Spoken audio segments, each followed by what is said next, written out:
Selamat datang di channel pendidikan Al-Bilhaq kelas 4, tema 1, subtema 3, pembelajaran 1. Masih ingatkah kalian tentang keberagaman yang ada di Indonesia? Dari agama, makanan khas, pakaian adat, rumah adat, tarian tradisional, serta senjata tradisional. Mari kita pelajari salah satu makanan khas dari daerah DKI Jakarta. Makanan tradisional Indonesia membutuhkan waktu dalam mengolahnya. Pembuatnya pun harus ahli membuatnya. Kamu akan belajar tentang seorang ibu pembuat dodol Betawi, makanan tradisional Betawi. Mari kita baca teks berikut ini. Dodol Betawi Mak Salma. Sebentar lagi kota Jakarta akan berulang tahun. Seperti tahun-tahun sebelumnya, Mak Salma menerima banyak pesanan. Mak Salma adalah pembuat dodol tradisional Betawi di kampungnya. Biasanya ketika menyambut ulang tahun kota Jakarta, banyak pertokoan yang mengadakan festival Betawi. Makanan Betawi menjadi jajanan di festival. Kerak telur, bir peletok, dan dodol Betawi menjadi primadona makanan dalam menyambut Dirgahayu Jakarta. Sudah sejak seminggu yang lalu, Mak Salma bekerja keras. Ia dan beberapa ibu-ibu tetangganya membuat adonan dodol. Ketan, gula merah, gula pasir, dan santan dicampur menjadi satu. Membuat dodol Betawi membutuhkan kerjasama. Tidak hanya perempuan, laki-laki pun terlibat dalam pembuatannya. Biasanya Mak Salma dan ibu-ibu menyiapkan bahan, memarut kelapa, menumbuk beras ketan. Adonan dituang kawah lalu diaduk secara kental. Proses mengaduk ini dilakukan terus-menerus selama 8-12 jam. Pembuatannya memang berat dan lama. Oleh karena itu, pembuatan dodol Betawi membutuhkan kerjasama. Paragraf pertama. Gagasan pokoknya adalah sebentar lagi kota Jakarta akan berulang tahun. Gagasan penjelasnya, seperti tahun-tahun sebelumnya, Mak Salma menerima banyak pesanan. Mak Salma adalah pembuat dodol tradisional Betawi di kampungnya. Biasanya ketika menyambut ulang tahun kota Jakarta, banyak pertokoan mengadakan festival Betawi.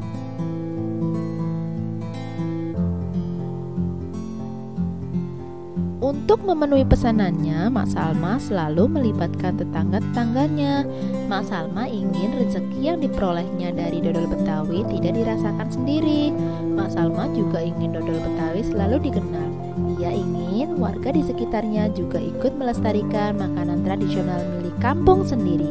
Dodol Betawi Mak Salma ikut melestarikan budaya, memupuk kerjasama, serta menjalin keakraban antar warga. Paragraf kedua, gagasan pokoknya adalah sudah sejak seminggu yang lalu, Mak Salma bekerja keras. Gagasan penjelasnya, ia dan beberapa ibu-ibu tetangganya membuat adonan dodol. Ketan, gula merah, gula pasir, dan santan dicampur menjadi satu. Membuat dodol Betawi membutuhkan kerjasama. Paragraf ketiga, kita cek. Gagasan pokoknya adalah dodol Betawi Mak Salma ikut melestarikan budaya, memupuk kerjasama, serta menjalin keakraban antar warga. Gagasan penjelasnya, untuk memenuhi pesanannya, Mak Salma selalu melibatkan tetangganya. Mak Salma ingin rezeki yang diperolehnya dari dodol Betawi tidak dirasakan sendiri. Mak Salma juga ingin dodol Betawi selalu dikenal.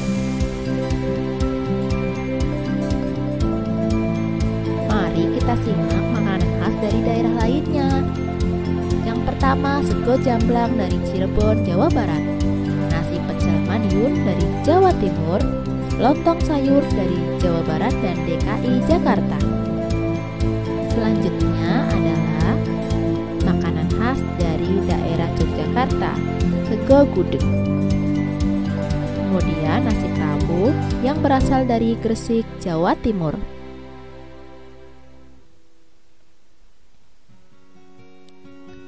Mari diskusikan dengan orang tua. Yang pertama, kita lihat ada rendang, makanan khas dari Sumatera Barat. Kemudian empek-empek berasal dari Sumatera Selatan. Selanjutnya, ayam betutu berasal dari Bali. Soto Banjar berasal dari Kalimantan Selatan. Soto Makassar berasal dari Sulawesi Selatan. Dan papeda berasal dari Maluku.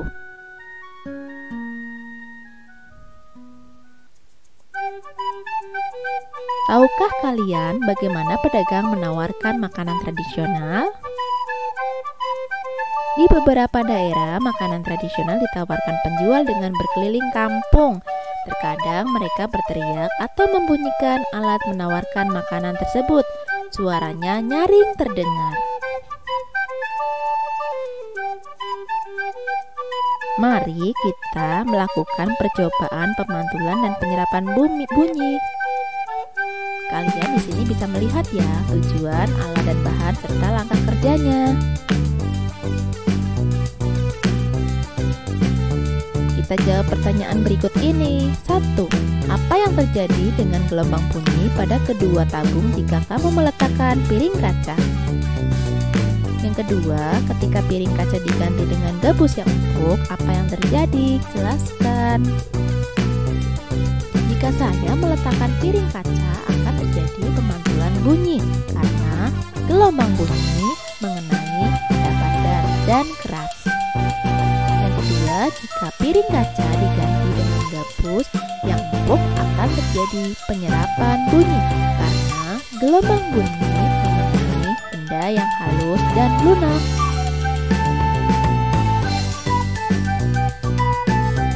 Selanjutnya, kalian buat laporan percobaan pemantulan dan penyerapan bunyi ya. Nama percobaannya adalah percobaan pemantulan dan penyerapan bunyi. Tujuannya untuk membuktikan macam-macam bunyi pantul melalui percobaan sederhana.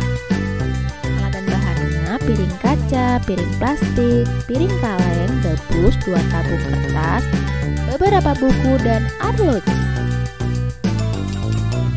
Langkah kerja, kalian lihat petunjuk video sebelumnya ya.